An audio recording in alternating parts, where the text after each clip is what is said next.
Hello बच्चों, स्वागत है आपका मेरे फिर से एक नए वीडियो में। आज हम पढ़ेंगे आर्टिकल द का प्रयोग। पिछले वीडियो में हमने आर्टिकल ए एन का प्रयोग पढ़ा था, जो कि पार्ट 1 था आर्टिकल का।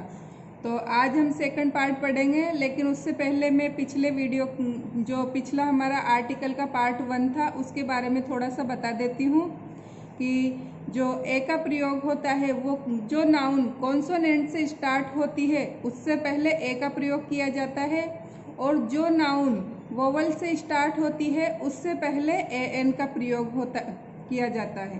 तो अब हम पढ़ेंगे द का प्रयोग।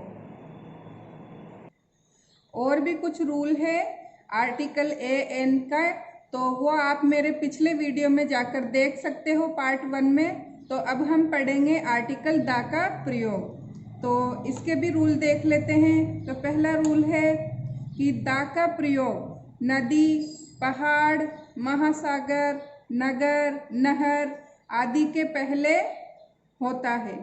एग्जाम्पल है the Ganga.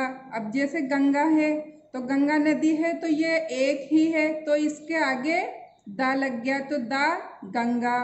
The Himalayas, the Yamuna, the Suez canal, तो ये सब क्या है कि एक ही है, तो इनके आगे द लग गया है। तो अब सेकंड लेते हैं। धार्मिक बुक्स के नाम के पहले द का प्रयोग होता है। जो धार्मिक बुक्स होती है फेमस, उनके आगे द का प्रयोग किया जाता है। तो इसके उदाहरण है द कुरान। तो कुरान भी दुनिया में एक ही है, तो इसके आगे भी द लग गया। ऐसे द बाइबल, तो बाइबल भी फेमस बुक है, तो इसके आगे भी द। इसी तरह द गीता, द रामायण। अब है जैसे कि my mother reads the Ramayana daily, मेरी माँ डेली रामायण पढ़ती है, तो रामायण आ गया यहाँ पर, तो इसके पहले द लग गया। इसी तरह the Bible is a Holi book. जो बाइबल है वह एक पवित्र बुक है, तो बाइबल से पहले भी द लग गया। इसी तरह है चारों दिशाओं के पहले द का प्रयोग होता है। जो हमारी चारों डायरेक्शंस है तो उनसे पहले भी द का प्रयोग किया जाता है।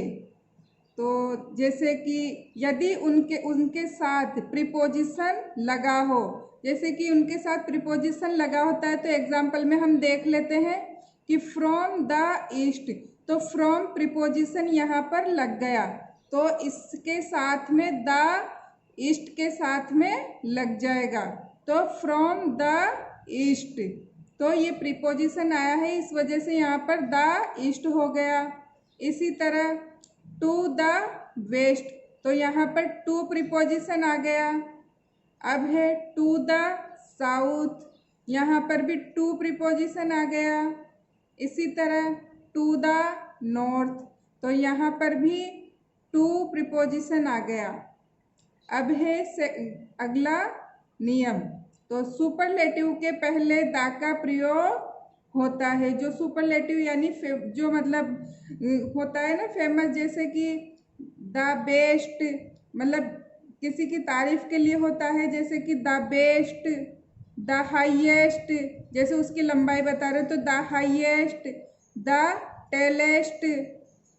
अब जैसे कि उदाहरण है इसके, it is the best book, यह एक बेस्ट बुक है। Mohan is the tallest boy, Mohan लंबा लड़का है, तो इसमें भी इसके गुण बता रहा है, तो टेलेस्ट बॉय है वो, तो Mohan is the tallest boy. आप इसका स्क्रीनशॉट भी ले सकते हो।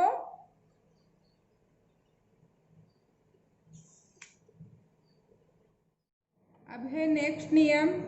तो ऐसी वस्तुओं के नाम के पहले जो दुनिया में एक ही होती है, यानी कि जो ऐसी वस्तुएं हैं जो दुनिया में सिर्फ एक ही है, तो जैसे कि द सन, तो सन दुनिया में एक ही है, तो उसके आगे द लग गया।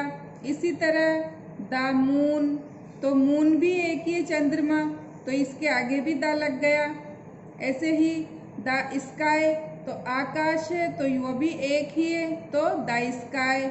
इसी तरह द अर्थ, तो जो हमारी पृथ्वी है वो भी एक ही है, तो द अर्थ। जैसे कि the sun set in the west, तो जो सन है वह वेस्ट में अस्त है, वो वेस्ट में अस्त होता है। इसी तरह है the sky is blue, sky जो आकाश है वह ब्लू है, तो द स्काई, स्काई एक है तो द लग गया। अब है the earth moves round the sun, जो हमारी अर्थ है वह सन के राउंड करती है, तो अर्थ भी दुनिया में एक है, तो इसके आगे भी द लग गया। इसी तरह जो सन है वह भी एक है, तो यहाँ पर भी द लग गया। अब नेक्स्ट नियम देखेंगे कि समाचार पत्रों, प्रसिद्ध इमारतों, वायुयानों, जहाज़ों, रेलगाड़ियों आदि के पहले द का प्रयोग होता है। जो न्यूज़पेपर होते हैं, फेमस इमारतें होती है, बिल्डिंग्स, और जो प्लेन्स होते हैं उनके सबके आगे, ट्रेनें होती हैं उनके सबके आगे द का प्रयोग किया जाता है। तो जैसे कि the read the Hindustan times daily, तो यहाँ पर न्यूज़पेपर का नाम आया है हिंदुस्तान टाइम्स, तो इसके आगे द लग गया। आई रीड यानी कि मैं पढ़ता हूँ हिंदुस्तान टाइम्स, रोजाना पढ़ता हूँ मैं ये वाला अखबार, तो इस न्यूज़पेपर के आगे द लग गया।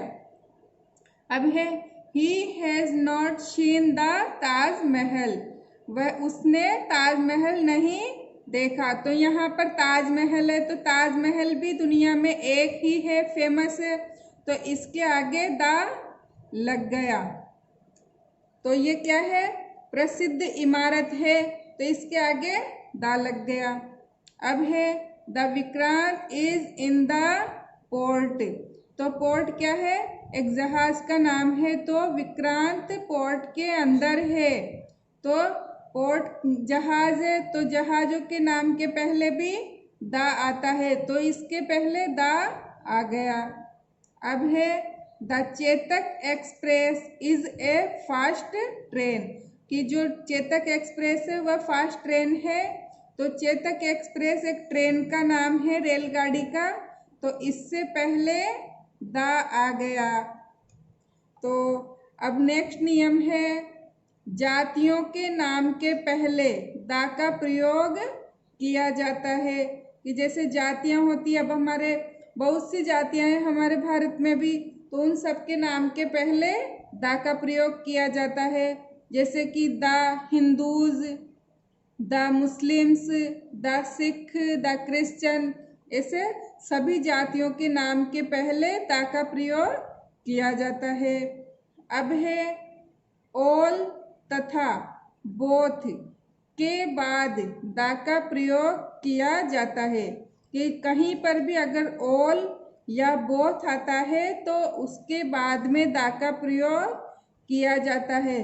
तो ये देखते हैं हम इस एग्जाम्पल में कि all the girls are in the class, यानी कि सभी लड़कियां क्लास के अंदर है, तो यहाँ पर ऑल आ गया, तो ऑल के बाद में द का प्रयोग किया जाता है, तो यहाँ पर द का प्रयोग किया गया है। अब है both the friends went there, कि दोनों फ्रेंड्स वहाँ गए, तो यहाँ पर भी बोथ आया है, तो बोथ के बाद में हमने द का प्रयोग किया है। आप स्क्रीनशॉट भी ले सकते हो।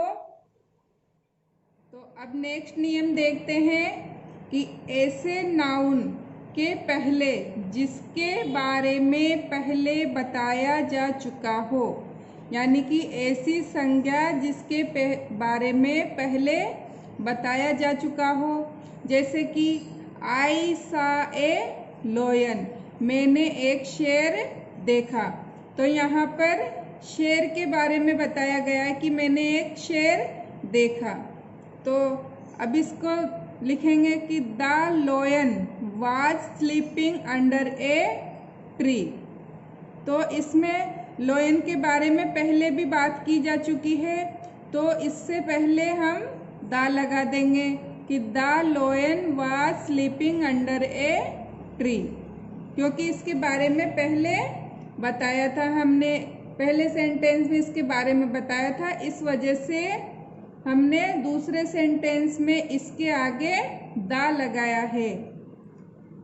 अब नेक्स्ट नियम है कि एक वचन कॉमन नाउन जब समस्त जाति के लिए आता है तो उससे पहले दा का प्रयोग किया जाता है।